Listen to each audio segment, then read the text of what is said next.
So you want to become an entrepreneur but don't know how. So I've made over $10 million in my business since 2012, and I don't have any employees and have consistently been doing 7 figures a year.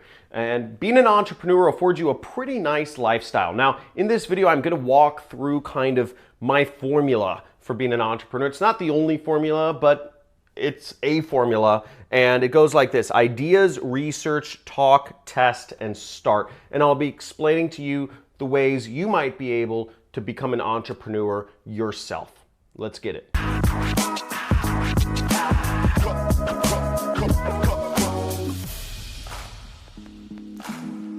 Dude, becoming an entrepreneur is a great decision. First off, it's not an easy decision. It's not an accepted way of life.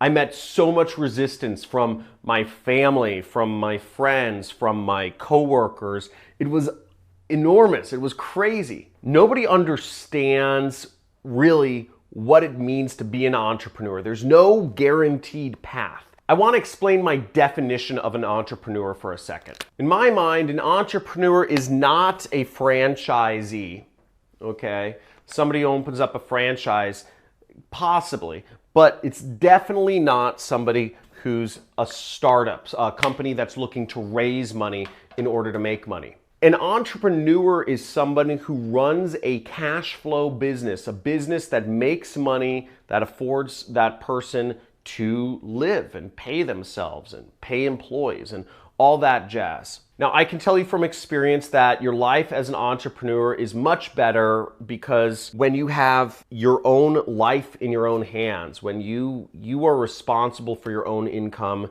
you are responsible for your own freedom, and you're also responsible for your own success. And having that, ability is just so awesome. For me, I don't have any employees, and it's amazing. I have, I'm financially doing all right, and also I have, a lot of freedom to focus on whatever I want, or be with who I want to be, or go where I want to be. Now, that's not saying that I don't work very hard. I work extremely hard. And here's how I would start if I was giving advice to somebody else to start and become an entrepreneur. So number one is ideas. You want to get all your ideas out. And ideas meaning, what is an area of business or life that you feel that you can add value in? What is something where you can do something better than whatever is currently on the market, okay? It may be that you can create a better bird feeder. Okay, you have ideas for creating a better bird feeder because you don't like the bird feeders that they sell in Walmart. Or maybe your idea is more of an invention. It's like maybe it's a little robot that cleans up dog fur around your house. A robot that specifically cleans up dog fur around the house that people might want to purchase.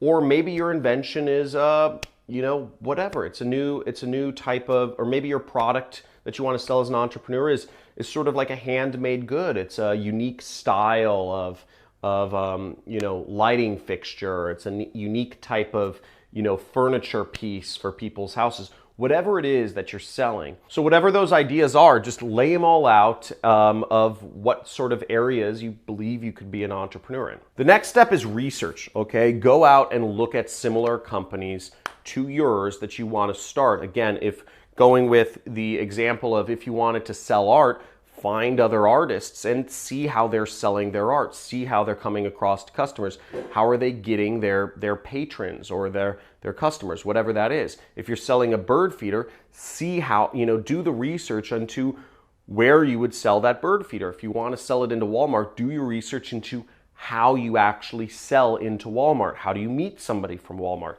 How do you get on their radar so that you can have a meeting with them in Bentonville? How do you perform that meeting? What are they looking for? What sort of cost structure? What sort of margins do they want to make?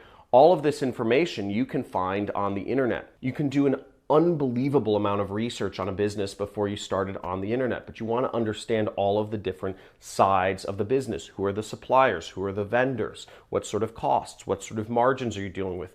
Are you going to be cash flow negative? Are you going to be cash flow positive? What are the terms that your vendors and suppliers get? You can look up a lot of information, okay? There's no reason not to do research. If you skimp out on doing research, you're not taking your business seriously. Research is the most foundational element of any business. Understanding the ins and the outs of the players in an industry is super important. If you want to sell hot dogs in New York, you better know, where do you get the hot dogs? Where do you get the hot dog stand certification? You know, do you have to have food inspections, etc.? There's so many laws and regulations and vendors and suppliers, and you can find this information simply by calling them up or doing research or whatnot. Talk to other company owners in your space. If you're selling art, talk to a few artists. Ask them how they sell their products. And also keep in mind, you know, what I didn't address here is, what is your goal? Okay, if your goal is to make millions of dollars and all of the local handmade goods sellers on Etsy are only making, they're making an extra $1,000 or $2,000 a month, that might not be the business for you, or you might need to change your goal. Again, understand everything in context of what your goal is. You got to talk to your customers, okay? Talk to potential customers. If you skimp out on this next important element, you are missing out on a huge deal. If you're going to try to sell a product and you haven't talked to anybody about, you're not an entrepreneur. You're a hobbyist. You're an amateur. You're a passerby.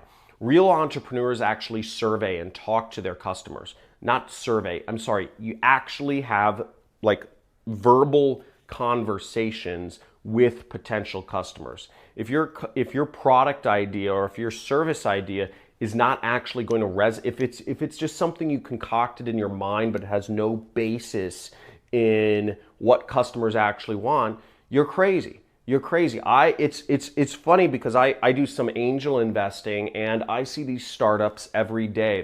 They're young kids, they're right out of college, and they have some idea. They're going to create the Uber for movers,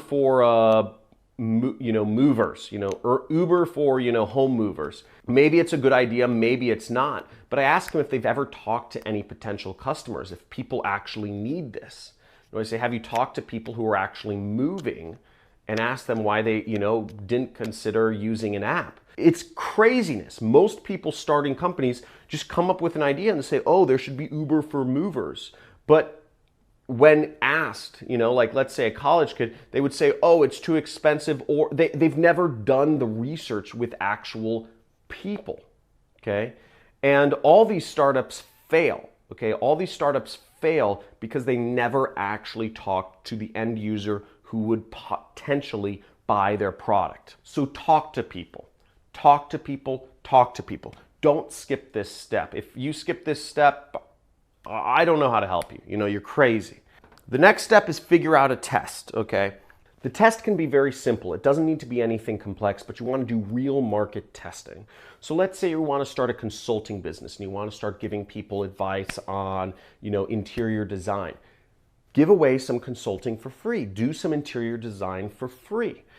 Help people out for free.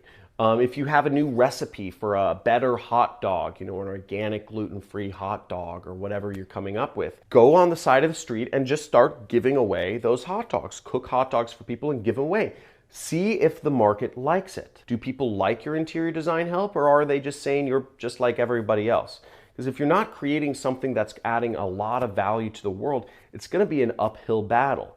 Generally speaking, you want to blow people away with the amount of value you give them, or you want to figure out, what do people find most interesting about your consulting, your hot dogs? Maybe you gave away these hot dogs, but what people really liked the most was your homemade bread buns, okay?